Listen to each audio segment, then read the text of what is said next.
Morning. Quickly, we'll touch base about winds first, then get to the interesting weather after that. Trade winds drop a notch today, but it's only briefly, and we're not expecting much change in the wind flow, just not quite as strong as they have been, still spreading emissions and et cetera to the southwest, and then, of course, wrapping around and affecting the Kona side. High pressure north of the state, subtropical ridge strengthens and rebuilds to our northeast, bringing winds up a notch tomorrow and then continuing through the week. We might actually see another increase in wind speeds come this weekend as well, keeping trades on the breezy side. We are unstable over the islands with a upper low off to the northwest of the state, and with a surge of moisture that had come in over the weekend. We had localized convection, localized heavy rain, essentially being forced by the heat from the eruption. This is similar to, but not quite as intense as the thunderstorms that we had last week about this time, but it's the same phenomenon essentially. This is more localized to the kind of the lower east rift zone area, but even with that, had a community rain gauge report from Leilani Estates of over 9 inches of rain in the past 24 hours. So reported 9 inches, reported 6 inches, and even a retired Weather Service employee living in Pahoa, over 5.5 inches in the past just this morning. So this is producing some pretty significant rainfall over a very localized area. Luckily, the ground is very porous there and is not causing any problems for those areas that are still accessible. That's it. I'll be available for questions afterwards. Thank you. Good morning, everybody. Today's Monday, July 9th. Status quo up at the summit of Hawaii Volcanoes National Park. We are in day 60 of our closure. Over the weekend, Friday the 6th, we had a fairly large sinkhole open up on Highway 11, which I'll remind everybody that is the jurisdiction of Hawaii Volcanoes National Park. It's the roadway here on the island. A sinkhole opened up right near the P.E. Mona, or the Volcano Golf Course intersection on the shoulder. But the Hawaii Department of Transportation was able to get it repaired fairly quickly. We were down to one lane of traffic, but we did not have to close the highway. So that is repaired today. I drove over it myself this morning, and it is definitely a noticeable big bump and dip, but the steel plates are in place. Just a reminder for everybody to drive very slowly and carefully on 11. A reminder that there is no stopping except for an emergency stopping on the shoulders, and that we continue to see cracking and fracturing in park roadways. And as Tina mentioned, at 9:20 this morning, the collapse explosion event that occurred definitely felt by us who were up at the summit at the Visitor Emergency Ops Center as we broke out of an operations meeting. So that always makes things an interesting morning for sure. And that's all I have today. Okay, thank you, Jessica. We will now take questions. So reporters, please state your name and your affiliation once your line opens. And we also ask that you just ask one question and then let it cycle through the reporters and then come back for a second one later. Our first question will be coming from Kate Brooks with the Ka'u Calendar. Your line is open. Thank you so much for taking my question. We noticed that there is lava encroaching towards the Ahalunui warm ponds in Puna and the Kua'okala Public Charter School. And I was wondering if you could give us an update on how close that lava is now and what you expect from that lava in the next, if you can, the near future. Hi. I'm afraid I can't give you the exact distance to the warm ponds or the school at this time. I apologize. But overnight, the southern margin did move forward a couple hundred yards. So it's moving very slowly. But obviously, that is a concern. And I know the county civil defense folks have asked us to keep careful track of that during our overflights. both the warm ponds area and the school. We actually have a seismic and GPS and infrasound installation at the school that we're also a little concerned about. So we're watching it carefully as well, and if it looks like it's past the point of being safe, we're going to mount an expedition to retrieve our equipment. So I apologize, I don't have those numbers exactly. We could find them for you if you need them.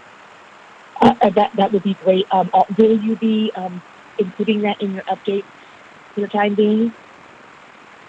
Well, if we did, it would probably not go out until tomorrow morning. So Okay. We have a way to get back to this person to give. Yeah. Okay. Yeah, this is Paul Lawson. I'm happy to follow up with you after the call. Thank you, Paul. Yep. Our next question will be coming from Caleb Jones with Associated Press. Your line is open. Hi, everyone. So, Tina, you were saying that the Fisher Ray is still emitting a high volume of SO2. A two-tiered question. Do you know what the current emission rates are there as far as the levels go of SO2? And also, given the very wet conditions the region has been having, is there any concern about the SO2 combining with water and creating any other hazards? Yeah, good questions. Certainly when the sulfur dioxide plume interacts with the water in the atmosphere and comes out as rain, that rain is acidic. And we've seen the effects of that downwind of the Halemaumau lava lake for many years when it existed. So that likely is occurring, although we're not out there collecting rainwater systematically. But I definitely would think in the downwind area from Fisher 8 there's some acidic rain occurring.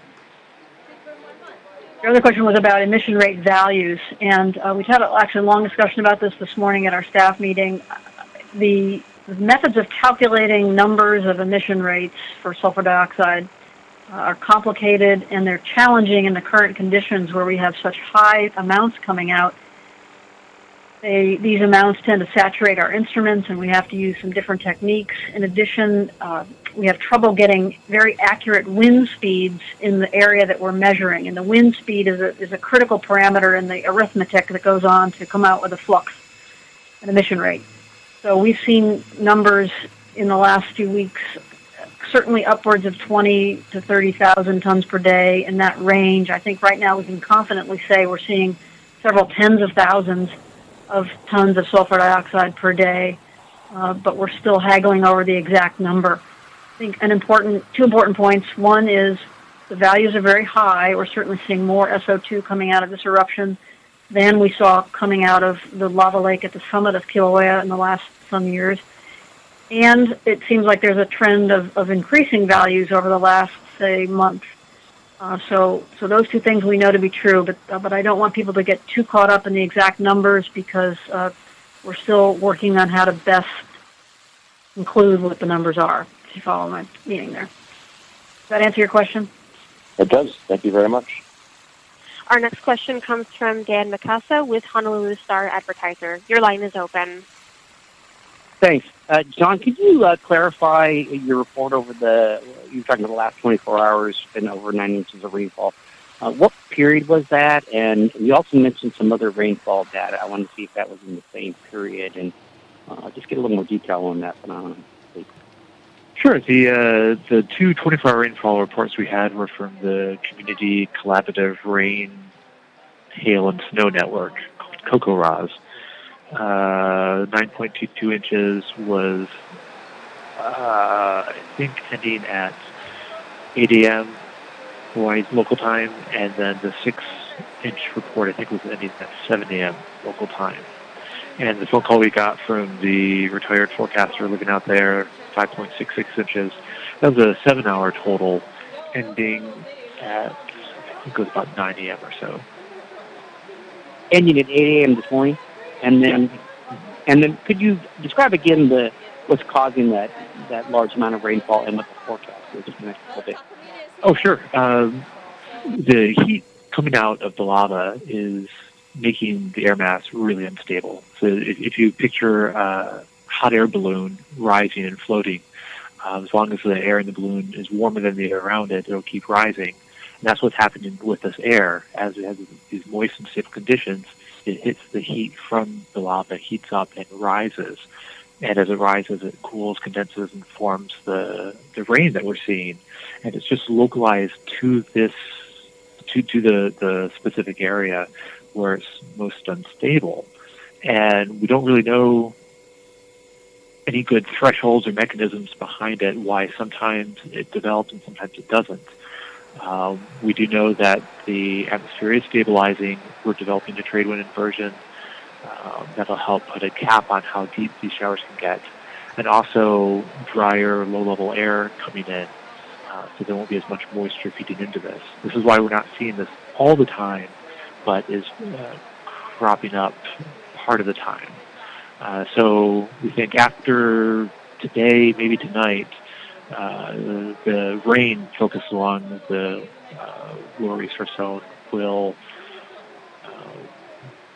dissipate, but then kind of transition back to a more typical trade wind weather pattern.